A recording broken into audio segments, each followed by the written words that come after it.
जी ने अपने वीडियो को लेकर सफाई दी है। उन्होंने कहा कि मिमिक्री एक कला है। साथ ही उन्होंने कहा कि वे उपराष्ट्रपति का सम्मान करते हैं। वैचारिक तौर पर किसी से कोई मतभेद हो सकता है, पर वे किसी भी नेता या किसी भी पद का अपमान नहीं करना चाहते थे।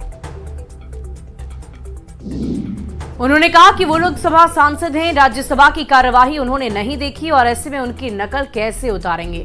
हालांकि उन्होंने कहा कि वे राज्यसभा के सभापति का अपमान नहीं करना चाहते थे, वे जगदीप धनखड़ का सम्मान करते हैं। क्या कुछ कहा है, आप भी सुनिए। He was our ex-governor also.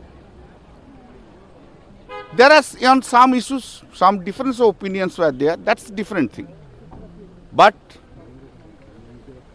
it was no intention at all to disrespect any person, any post. I never watched the Rajya Sabha proceeding, Rajya Sabha TV also. If it has been taken, the Honorable Vice President has taken on his shoulder. I didn't have any intention to hurt him at all. I have great respect to all constitutional posts.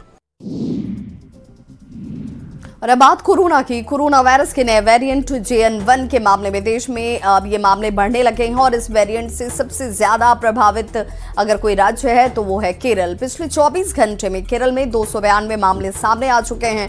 वहीं राजधानी दिल्ली में भी corona के 4 मामले दर्ज किए गए हैं। केंद्रीय स्वास्थ्य मंत्रालय के आंकड़ों के मुताबिक देश में आज कोरोना के 308 नए केस मिले हैं। और बीते 2 हफ्तों में कोविड से 16 मौत हुई है। हालांकि इन लोगों को पहले से भी कई गंभीर बीमारी थी। वहीं कोरोना की कुल मरीजों की बात करें तो फिलहाल कोविड के 2300 एक्टिव मामले हैं। केंद्रीय स्वास्थ्य मंत्री डॉक्टर मनसुख मांडविया ने राज्यों से कोविड स्थिति पर निरंतर निगरानी बनाए रखने और तैयारियों को लेकर एक अहम बैठक बुलाई। केंद्रीय स्वास्थ्य मंत्री मनसुख मांडविया ने सभी राज्यों के स्वास्थ्य सचिव के साथ समीक्षा बैठक की और अस्पतालों में मॉक ड्रिल करने के निर्देश दिए। वहीं बड़ी खबर छपरा से आ रही है, जहां पर बिहार संपर्क एक्सप्रेस में आग लग गई। गोल्डनगंज स्टेशन के पास ये घटना हुई है। हालांकि राहत की बात ये रही कि समय रहते आग पर काबू पा लिया गया, जिस वजह से जान माल की कोई क्षति नहीं हुई। ये देखिए बिहार संपर्क। बताया जा रहा है कि बोगी के नीचे ब्रेक वेन में अचानक धुआं निकलने लगा, जिसके कारण अफरा तफरी हो गई और ट्रेन को रोका गया। यात्री ट्रेन से बाहर निकले, जिससे किसी की जान को कोई नुकसान नहीं हुआ। अगली बड़ी खबर बेगूसराय से, जहां 2 घरों में भीषण डकैती की वारदात को अंजाम दिया गया है। इंजीनियर और कारोबारी के घर को निशाना बनाया गया। 20 लाख से ज्यादा की डकैती की घटना को अंजाम दिया गया।